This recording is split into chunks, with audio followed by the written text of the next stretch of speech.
नमस्कार स्टूडेंट्स, आपका हमारे YouTube channel RK. Classes Kainchiya में स्वागत है। आज हम पढ़ेंगे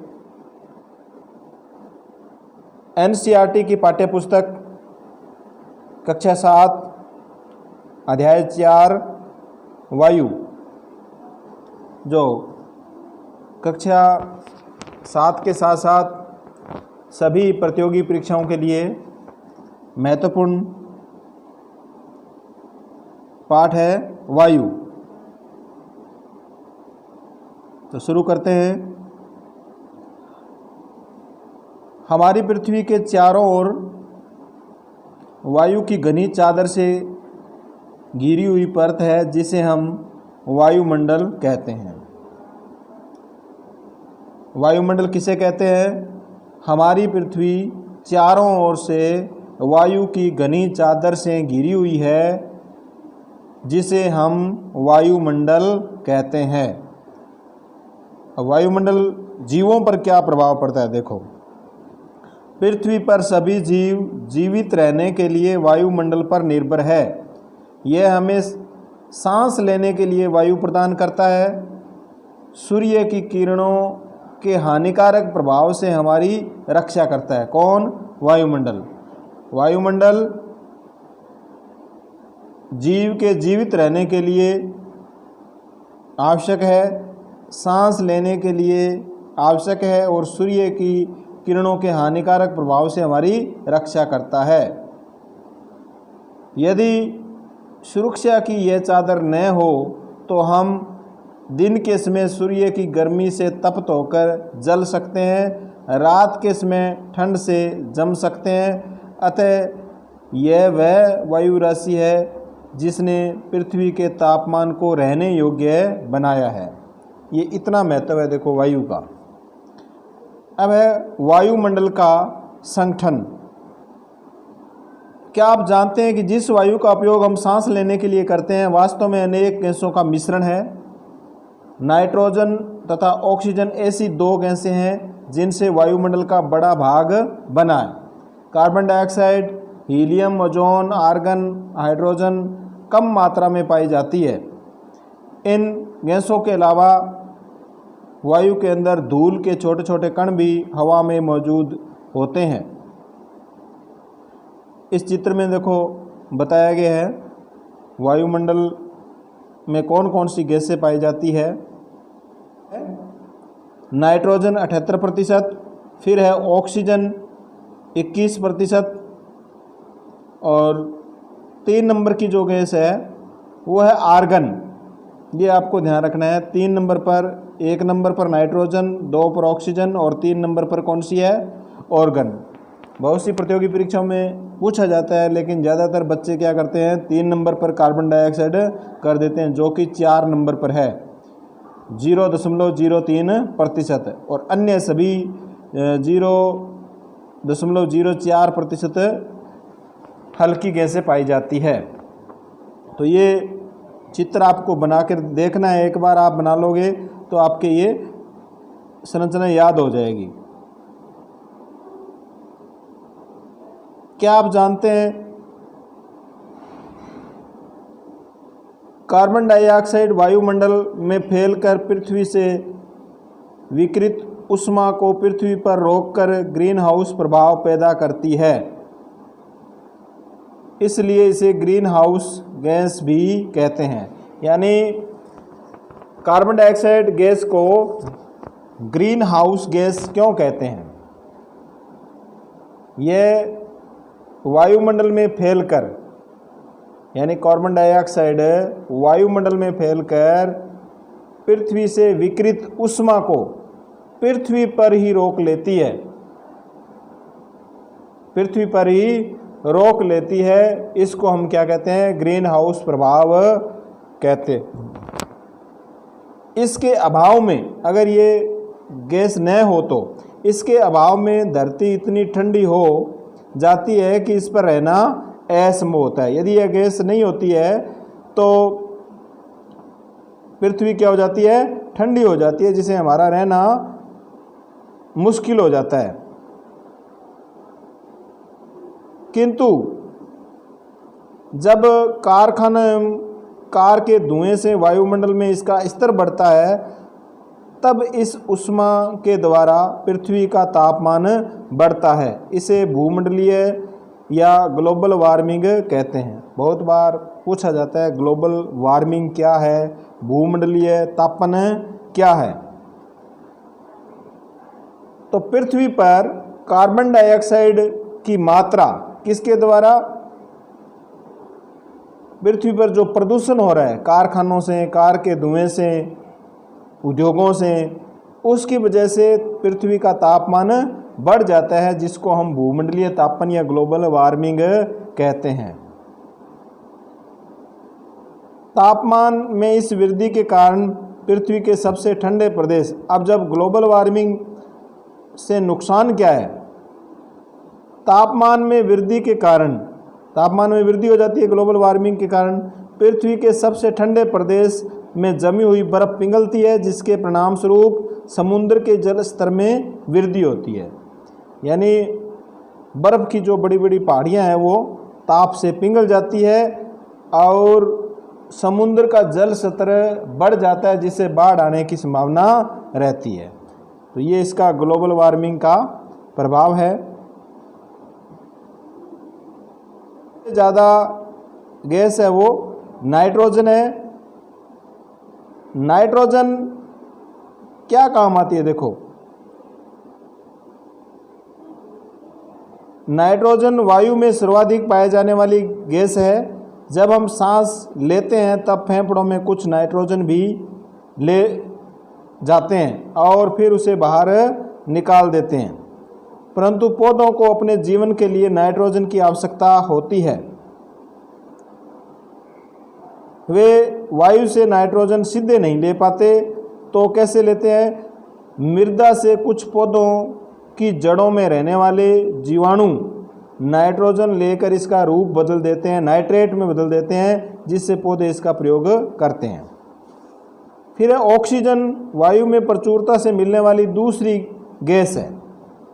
ऑक्सीजन वायु में प्रचुरता से मिलने वाली दूसरी गैस है। मनुष्य तथा पशु सांस लेने में वायु से ऑक्सीजन प्राप्त करते हैं। मनुष्य और पशु दोनों ही सांस लेने में किसका उपयोग करते हैं, ऑक्सीजन का।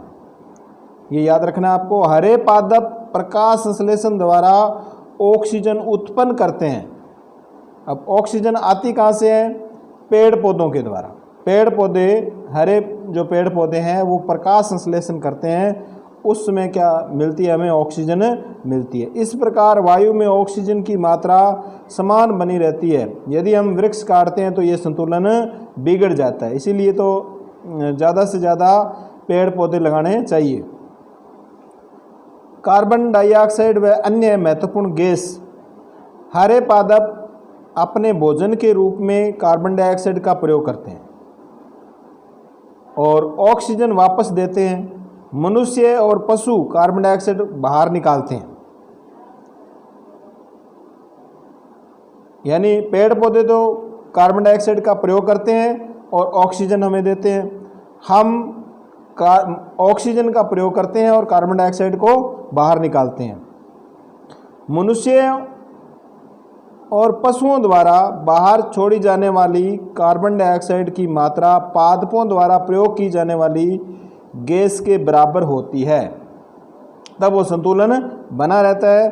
परंतु यह संतुलन तब बिगड़ता है जब कोयला व खनिज तेल आदि ईंधनों को जलाने से तापमान या कार्बन डाइऑक्साइड की जो मात्रा है वो बढ़ जाती है। ये वायुमंडल में प्रतिवर्ष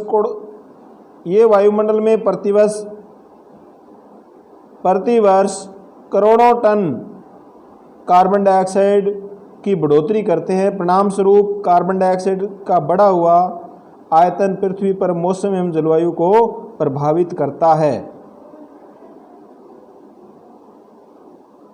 क्या आप जानते हो, जब वायु गर्म होती है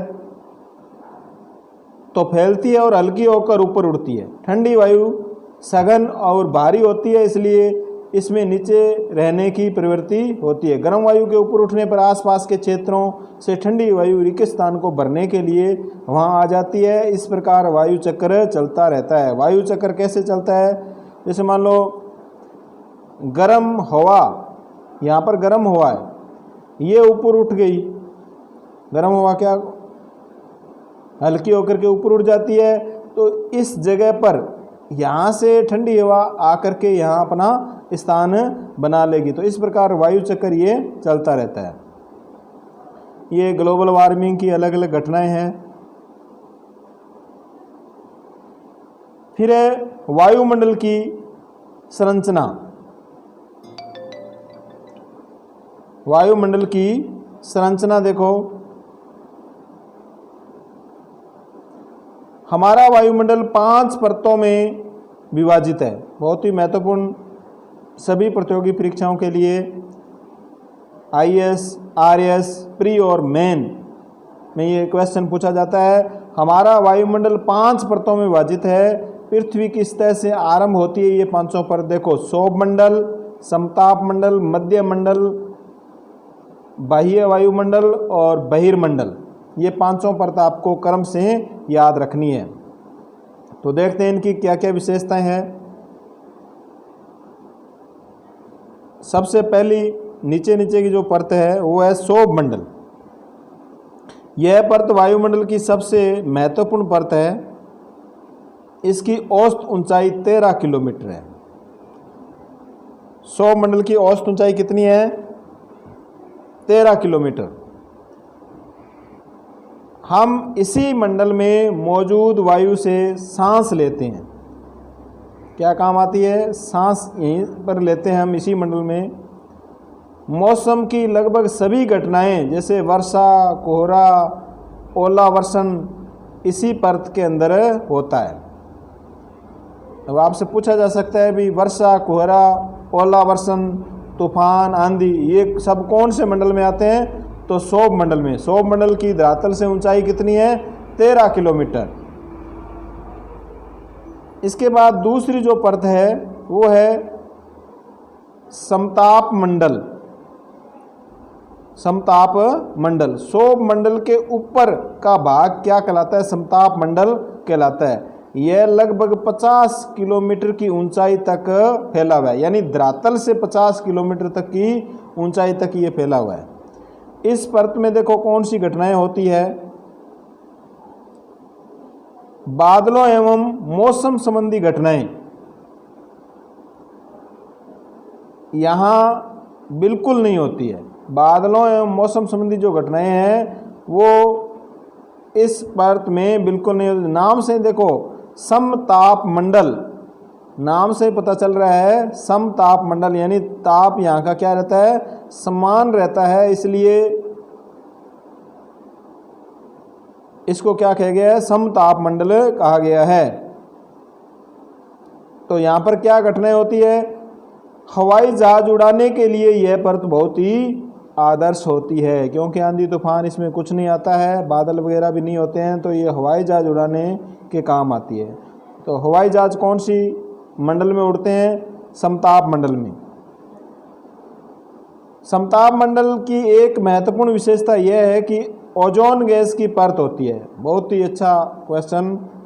ओजोन गैस की जो परत है वो किस मंडल में पाई जाती है?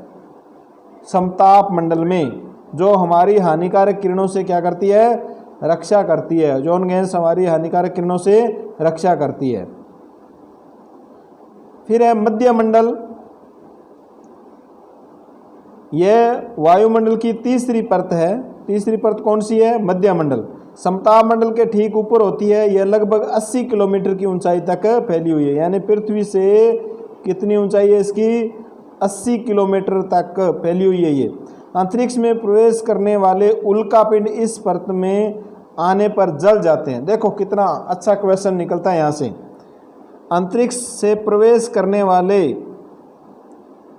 उल्कापिंड जो गिरते हैं वो इस परत में आकर के नष्ट हो जाते हैं, पृथ्वी तक नहीं पहुंचते हैं। तो कौन सी परत में? मध्य मंडल में, जो पृथ्वी से 80 किलोमीटर की ऊंचाई तक स्थित है।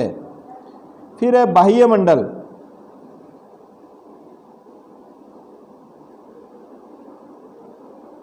बाह्य मंडल वायुमंडल में बढ़ती ऊंचाई के साथ साथ तापमान अत्यधिक तीव्रता से बढ़ता है। बाह्य वायुमंडल में बढ़ती ऊंचाई के साथ तापमान अत्यधिक तीव्रता से, ये जो मंडल है बाह्य मंडल, इसमें अगर ऊंचाई तक जाएंगे तो तापमान बढ़ेगा। आयन मंडल इस परत का एक भाग है। पहले आयन मंडल अलग हुआ करता था, लेकिन अब क्या है, आयन मंडल है वो बाह्य वायुमंडल का एक क्या है, भाग है। तो आपको याद रखना है आयन मंडल परत कौन सी परत का भाग है, बाह्य वायुमंडल का। और बाह्य वायुमंडल ये 80 किलोमीटर से 400 किलोमीटर ऊंचाई तक फैली हुई है। और रेडियो संचार का जो कार्यक्रम होता है वो आयन मंडल में होता है, यानी बाह्य वायुमंडल के अंदर होता है।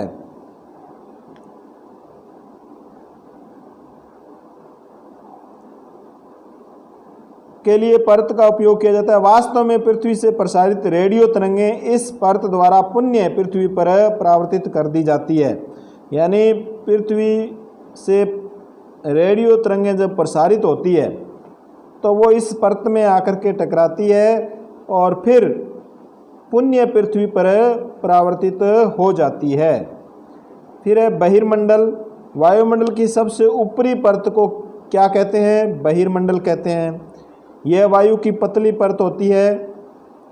हल्की गैसें जैसे हीलियम, हाइड्रोजन यहीं से अंतरिक्ष में तैरती रहती है। अब पूछ ले भी हीलियम व हाइड्रोजन कैसी गैसें हैं, हल्की, तो ये कौन सी परत में पाई जाती है, बहिर्मंडल में पाई जाती है।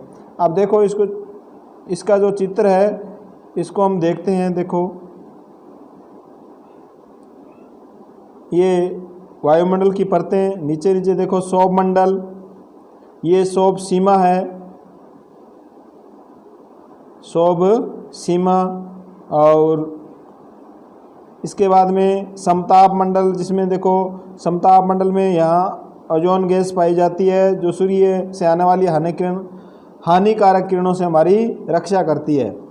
और हवाई जहाज वगैरह ये सब समताप मंडल में उड़ते हैं। फिर मध्य मंडल और समताप मंडल के बीच में समताप सीमा, इसका भी आपको ध्यान रखना है। मध्य मंडल और बाह्य मंडल के मध्य सीमा स्थित है और बहिर्मंडल। तो ये इस चित्र को आप एक बार बना करके भी देख लेना। फिर है मौसम एवं जलवायु। मौसम एवं जलवायु में अंतर बहुत बार पूछा जाता है, इनमें अंतर क्या है। तो देखो मौसम वायुमंडल की प्रत्येक घंटे तथा दिन प्रतिदिन की स्थिति होती है। आर्द्र एवं गर्म मौसम किसी को भी चिड़चिड़ा बना सकता है। अच्छा हवादार मौसम हमें आनंद देता है, हम घूमने की योजना भी बना सकते हैं। मौसम नाटकीय रूप से दिन प्रतिदिन बदलता रहता है। मौसम किसे कहते हैं, जो दिन प्रतिदिन, मान लो 2 घंटे के अंदर बादल आ जाते हैं और फिर बारिश हो जाती है और 2 घंटे बाद फिर वो क्या हो जाता है, मौसम साफ सुथरा अच्छा हो जाता है। तो इस प्रकार दूसरे दिन फिर आंधी तूफान आ जाता है। तो ये दिन प्रतिदिन जो बदलने की जो घटना है वो क्या कहलाती है, मौसम कहलाती है। जलवायु क्या है, दीर्घ काल में किसी स्थान का औसत मौसम उस स्थान की जलवायु बताता है।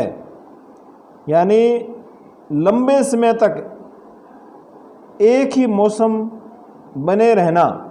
जैसे हमारे यहाँ पर लंबे समय तक क्या रहती है, गर्मी रहती है, तो हम कौन सी जलवायु पाई जाती है, हमारे उष्ण या गर्म जलवायु पाई जाती है। तो ये अंतर आपको याद रखना है।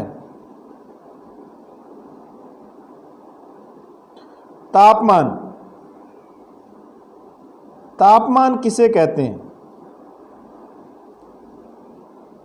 वायु में मौजूद ताप एवं शीतलता के परिमाण को तापमान कहते हैं।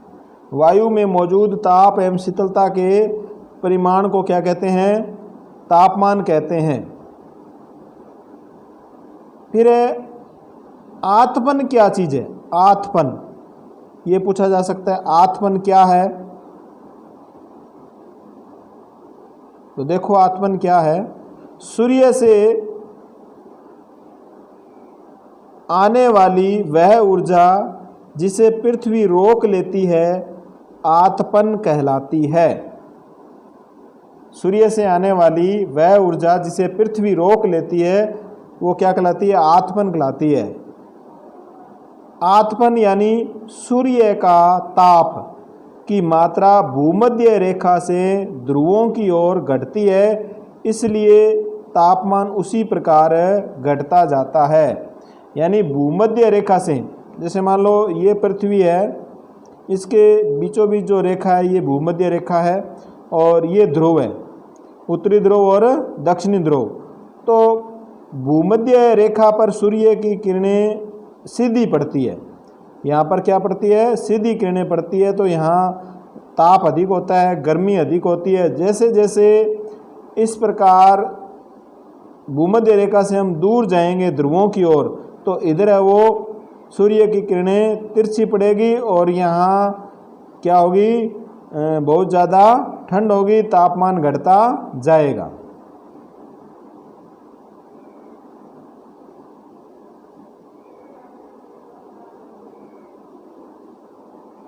वायुदाब, ये क्या आप जानते हैं? ये देखो, तापमान को मापने की मानक इकाई डिग्री या सेल्सियस है।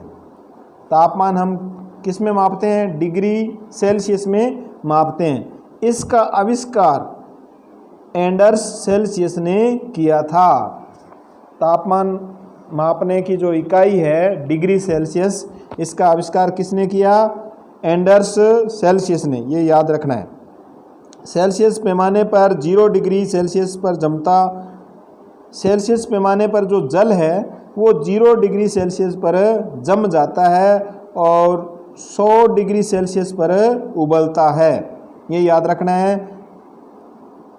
जल है वो कितने डिग्री पर जम जाता है, बर्फ़ बन जाती है? 0 डिग्री सेल्सियस पर। और कितने डिग्री पर उबलता है? 100 डिग्री सेल्सियस पर उबलता है। फिर है वायुदाब। वायुदाब से पहले देखो, एसोफेल्ट से बनी, यानी तापमान अधिक, देखो गांवों की अपेक्षा नगरों का तापमान बहुत अधिक होता है। ये भी प्रश्न पूछा जा सकता है, गांवों की अपेक्षा नगरों का तापमान ज़्यादा क्यों होता है? क्योंकि नगरों में एसोफेल्ट से बनी सड़कें एवं धातु और कंक्रीट से बने भवन गर्म हो जाते हैं।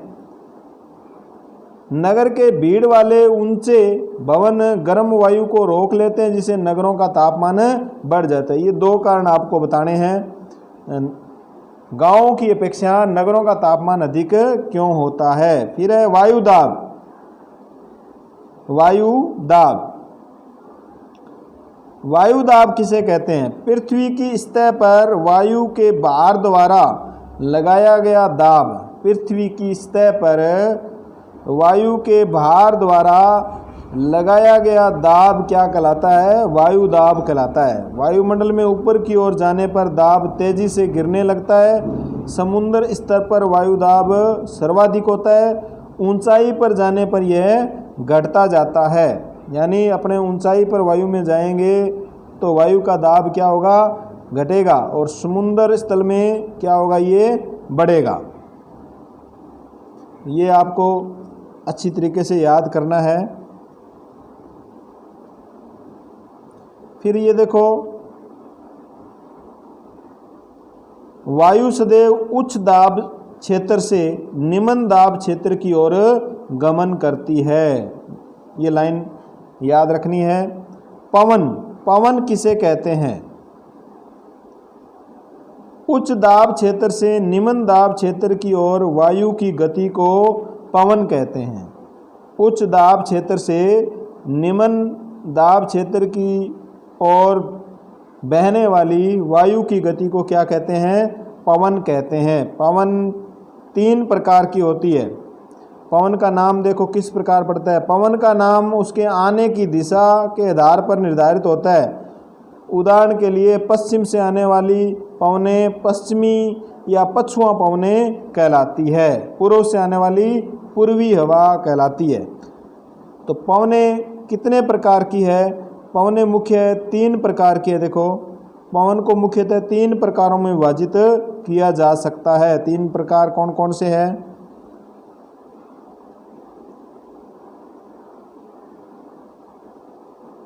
स्थायी पवनें, व्यापारिक पश्चिमी एवं पूर्वी पवनें स्थायी पवनें हैं। पश्चिमी यानी पश्चिमी पवनें और पूर्वी पवनें क्या कहलाती है? स्थायी पवनें कहलाती है। ये वर्ष भर लगातार निश्चित दिशा में चलती रहती है। यानी पश्चिम से आने वाली और पूर्व से आने वाली व्यापारिक जो पवनें हैं वो क्या कहलाती है? स्थायी पवनें कहलाती है। मौसमी पवनें कौन सी है? ये पवनें विभिन्न ऋतुओं में अपनी दिशा बदलती रहती है। उदाहरण के लिए भारत में मानसूनी पवनें, तो भारत में मानसूनी पवनें वो कैसी पवनें हैं? मौसमी पवनें हैं। स्थानीय पवनें, ये याद रखना आपको कौन कौन सी पवन के 3 प्रकार हैं। ये पवनें किसी छोटे क्षेत्र में वर्ष या दिन के किसी विशेष समय में चलती है। उदाहरण के लिए स्थल एवं समुद्री समीर, यानी स्थल पर चलना और समुद्र के पास बिल्कुल ठंडी हवा चलना, वो क्या कहलाती है? स्थानीय पवनें कहलाती है। जैसे भारत के उत्तरी क्षेत्र की गर्म एवं शुष्क स्थानीय पवन को हम क्या कहते हैं? लू कहते हैं। अब ये छोटा सा प्रश्न पूछा जा सकता है, लू किसे कहते हैं? तो भारत के उत्तरी क्षेत्र की गर्म एवं शुष्क स्थानीय पवनें क्या कहलाती है? लू कहलाती है।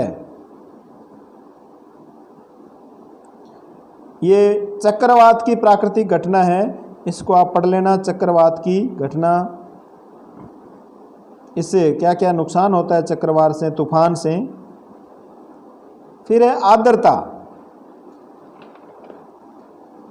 आर्द्रता किसे कहते हैं? जब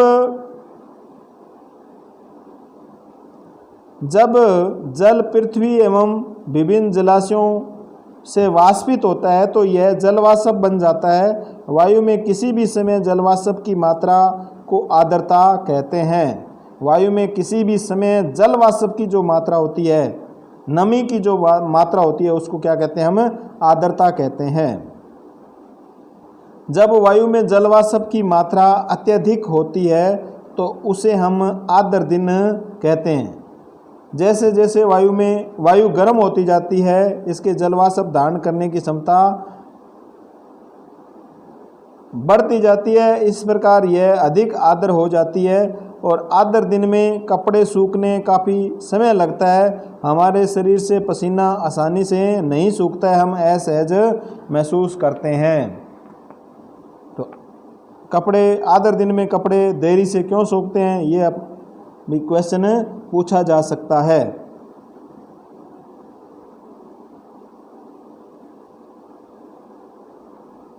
वर्षा किसे कहते हैं? ये देखो, पृथ्वी पर जल के रूप में गिरने वाला वर्षण वर्षा कहलाता है। पृथ्वी पर जल के रूप में गिरने वाला वर्षण क्या कहलाता है? वर्षा कहलाता है। और ज़्यादातर भौम जल वर्षा जल से ही प्राप्त होता है। पौधे जल संरक्षण में मदद करते हैं। जब पहाड़ी पार्श्वों से पेड़ काटे जाते हैं, वर्षा जल अनावर्त पहाड़ों से नीचे बहता है और निचले इलाकों में बाढ़ का कारण बनता है। वर्षा के प्रकार बताएंगे। क्रियाविधि के आधार पर वर्षा कितने प्रकार की है? क्रियाविधि के आधार पर वर्षा के कितने प्रकार बताए हैं? 3। देखो, पवनों के भी 3 प्रकार बताए गए हैं और वर्षा के भी 3 प्रकार बताए हैं। संवहनी वर्षा, पर्वतीय वर्षा, चक्रवाती वर्षा।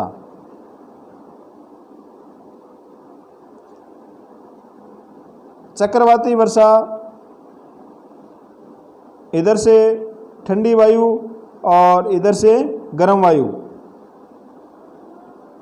दोनों मिलकर के यानी ठंडी वायु और गर्म वायु के कारण चक्रवाती जो वर्षा है वो आती है। यानी ऊपर तो क्या है, गर्म वायु, और नीचे यहाँ है वो ठंडी वायु है, जिससे चक्रवात है वो आता है। फिर है आर्द्र वायु। आर्द्र वायु ये पर्वतीय वर्षा कहलाती है। आर्द्र वायु से कौन सी वर्षा होती है? पर्वतीय वर्षा। और गर्म वायु संवहनी वर्षा होती है। तो वर्षा के 3 प्रकार आपको याद रखने हैं। अब इसके अभ्यास प्रश्न, निम्न प्रश्नों के उत्तर दीजिए। वायुमंडल क्या है? वायुमंडल की परिभाषा आप पाठ के अंदर आप पढ़ोगे तो पता चल जाएगा आपको। वायुमंडल का अधिकतर भाग किन 2 गैसों से बना है? नाइट्रोजन और ऑक्सीजन। वायुमंडल में कौन सी गैस हरित गृह प्रभाव पैदा करती है? Carbon dioxide. मौसम किसे कहते हैं? वर्षा के 3 प्रकार। वायुदाब क्या है? ये सब आप पढ़ चुके हैं। सही पर टिक करना है। निम्नलिखित में से कौन सी गैस हमें सूर्य की हानिकारक किरणों से बचाती है? कौन सी गैस बचाती है? ओजोन।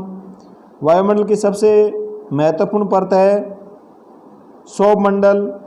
वायुमंडल की निम्न परतों में से कौन सी बादल विहीन है, जिसमें बादल नहीं है? समताप मंडल। नाम से पता चल जाना चाहिए आपको। वायुमंडल की परतों में जब हम ऊपर जाते हैं तब वायुदाब घटता है। जब वृष्टि तरल रूप से पृथ्वी पर आती है तो हम उसे क्या कहते हैं? वर्षा कहते हैं। अब मिलान करना है। निम्नलिखित स्तंभों को मिलाकर वैसे ही जोड़े बनाकर लिखिए। व्यापारिक पवनें। व्यापारिक पवनें, स्थायी पवनें क्या कहलाती है? व्यापारिक पवनें कहलाती है। लू किसे कहते हैं? स्थानीय पवनों को लू कहते हैं। मानसून, मौसमी पवन है वो मानसून कहलाती है। पवन, पवन क्या है?